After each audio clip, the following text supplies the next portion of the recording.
যুদ্ধ শেষ, চুক্তিও স্বাক্ষরিত, কিন্তু ১০০ দিনের বেশি সময়ের সংঘাত শেষে প্রশ্ন উঠছে, আসলে কি অর্জন করল যুক্তরাষ্ট্র ও ইসরায়েল? শাসন পরিবর্তনের লক্ষ্য পূরণ হয়নি, পারমাণবিক বিরোধেরও মেলেনি সমাধান, বরং হাজারো প্রাণহানি, ব্যাপক ধ্বংসযজ্ঞ আর বৈশ্বিক জ্বালানি সংকটই হয়ে উঠেছে এই যুদ্ধের সবচেয়ে দৃশ্যমান ফলাফল। অবশেষে ইরান যুক্তরাষ্ট্রের মধ্যে শান্তি চুক্তির দাবি করলেন মার্কিন প্রেসিডেন্ট ডোনাল্ড ট্রাম্প। পূর্ব নির্ধারিত অনুযায়ী শুক্রবার জেনেভায় হতে যাচ্ছে আনুষ্ঠানিকতা।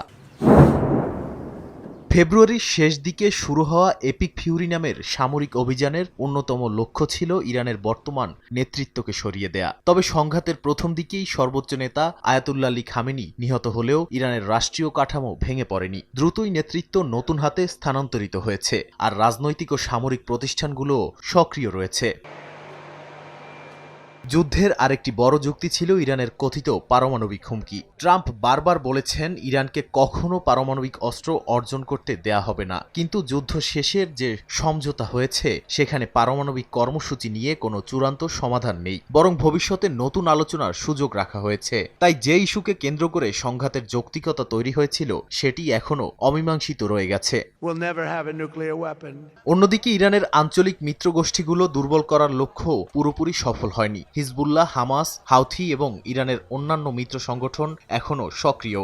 দক্ষিণ লেবাননে ইসরায়েলি অভিযান সত্ত্বেও অঞ্চল জুড়ে উত্তেজনা অব্যাহত রয়েছে। এমনকি ট্রাম্প নিজেই হিজবুল্লাহর সঙ্গে যোগাযোগের কথা উল্লেখ করেছেন, যাতে তারা নতুন করে সংঘাতে না জড়ায়। তবে যুদ্ধের সবচেয়ে বড় মূল্য দিয়েছে সাধারণ মানুষ।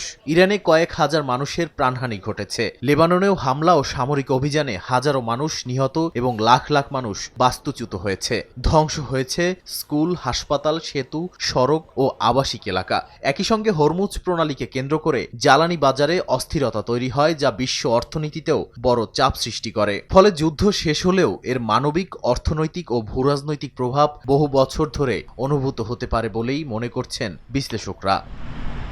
নাদিম মারজান, সময় সংবাদ।